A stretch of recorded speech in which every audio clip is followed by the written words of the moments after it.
Welcome to Penrose Learning, where we make understanding easy. You start by enabling freeform support. This unlocks windowed multitasking. First, turn on developer options and set the freeform toggle. Then run the single ADB command shown to persist support. This makes the system accept resizable windows. Once done, open the app drawer and long press an app icon or use recent apps to force a windowed launch.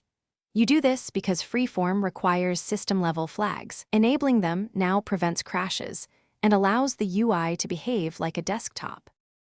Now focus on arranging windows for productivity. You resize by dragging edges. The title bar lets you reposition quickly, which matters when juggling multiple apps. To create stable layouts, snap a window to corners or use a 1/2 split so each app gets predictable space. If you connect a keyboard or mouse, use arrow keys and shortcuts to fine-tune positions. This reduces touch error. Make sure to save frequently used layouts by keeping apps open in specific zones. That preserves workflow continuity. Finish by locking in a stable setup. Keep the apps you need open or use a launcher that preserves window layouts. If you need to undo freeform, run the ADB revert command to restore default behavior. If windows behave oddly, first reboot your device.